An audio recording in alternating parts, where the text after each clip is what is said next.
সম্প্রতি সোশ্যাল মিডিয়ায় একটি ভিডিও ভাইরাল হয়েছে, যেখানে দেখা যাচ্ছে একটি অনুষ্ঠানে অংশ নিতে কলকাতার একটি গ্রামে হাজির হয়েছেন অভিনেত্রী শ্রাবন্তী চ্যাটার্জি।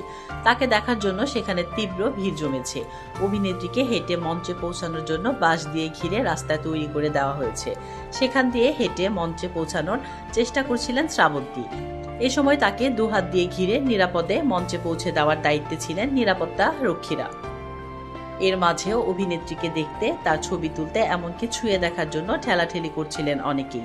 শ্রাবন্তী যখন হেঁটে মঞ্চের দিকে যাচ্ছিলেন, তখন একজন যুবক অভিনেত্রীকে অশালীনভাবে স্পর্শের চেষ্টা করেন।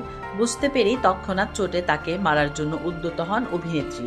একজনকে থাপ্পড় ও ঘুষি মারেন তিনি। রেগে যুবককে উদ্দেশ্য করে কিছু বলতে থাকেন এই তারকা। কি এমন ঘটেছে যে কারণে এতটা মারমুখী হয়ে উঠলেন অভিনেত্রী? শ্রাবন্তী জানালেন 2 মাস আগের ঘটনা।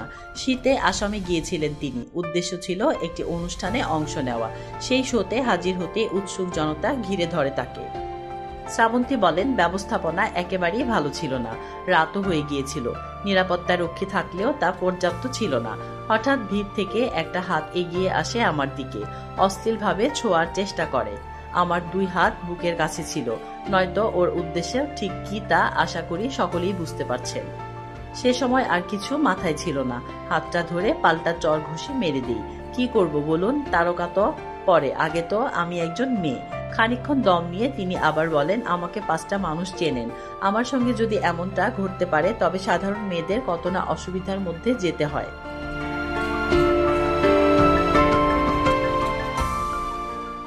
ওই কারণেই প্রতিবাদটা দরকার।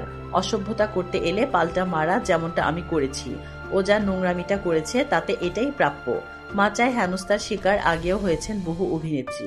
স্বপ্নের সুন্দরীকে কাছ থেকে দেখার উচ্ছ্বাস নিয়ে তারকাদের আপত্তি নেই, তবে তা যদি গড়ায় সীমাহীন নোংরামিতে, সে প্রতিবাদটাই দরকার বলে মনে করেছেন শ্রাবন্তী সহ অন্যান্যরাও। যে কারণে অভিনেত্রীর প্রতিবাদের ধরনকে সাধুবাদও জানিয়েছেন তারা।